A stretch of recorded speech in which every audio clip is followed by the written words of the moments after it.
Hello hello नमस्ते। म अहिले निस्लोबाट चेरगडा झन् आएर ठ्याक्क यो कोरातिर झन्ने बाटोलाई छ होइन।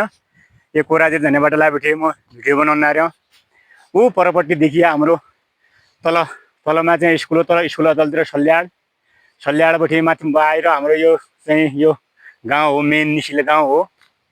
त निसिले गाउँका मल्ला पारमा हाम्रो यो मल्ल गाउँ भइगयो। मल्ल गाउँदेखि यसो माथि भयो ये देखिया पलतिर पनि बसोबास छ हाम्रो चाहिँ होइन।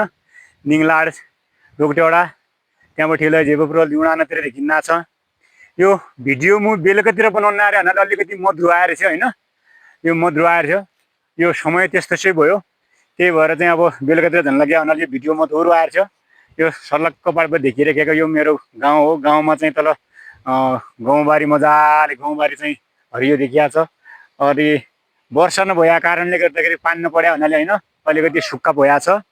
अनि यो चाहिँ गाउँको चाहिँ मायाको लागि सम्झनाको लागि चाहिँ म चेरगडा जाने बेला यो बनाए भिडियो हो। सबैले यो भिडियोलाई चाहिँ हृदयदेखि माया गरिबढी लाइक कमेन्ट सेयर गरिदिया। गाउँ बाहिर बसेका जसले हाम्रा यही गाउँका चाहिँ दाजुभाइ आफन्तजनहरू छ होइन, तमुनलाई चाहिँ यही भिडियो देखन्ज्या गाउँको झल्दी याद आउँछ होला। त्यही सम्झेर पनि सबैले यही भिडियोलाई चाहिँ लाइक कमेन्ट गरिदिया। तम घरबैठे बाहिर छ, काम विशेषले छ, रोजगारीका सिलसिलामा छ, जे कारणले घरबाट बाहिर छ, तमलाई चाहिँ म यो हाम्रो गाउँ देखाउन लाग्यो होइन। गाउँको सम्झना छ, तमुनलाई म हृदयदेखि एकदमै धेरै धेरै सम्झना गर्न चाहनु।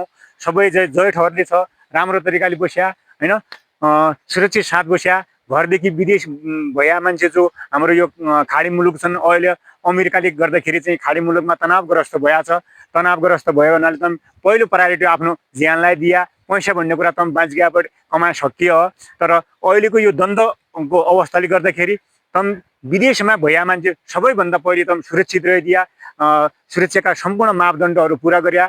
त्यहाँ चाहिँ त्यो देशको चाहिँ कानुन छ, त्यो देशको कानुनले चाहिँ तमुनलाई सुरक्षित ठाउँको लागि चाहिँ आवासहरू उपलब्ध गराइहाल्यो। त्यही भित्र बसबाट कानुनलाई चाहिँ पालना गरिदिया, सुरक्षित रह्या होइन। घर परिवार सम्झेर आफ्नो ज्यानलाई सम्झिबाट सुरक्षित रह्या। त्यही भएर पैसा भन्ने कुरा त बाँचगिया कमाहाला। बाँकी चाहिँ अन्य मेरा गाउँका सम्पूर्ण दाजुभाइ होइन, दिदी बहिनीहरू सबैलाई चाहिँ धेरै धेरै सम्झना छ। नमस्कार।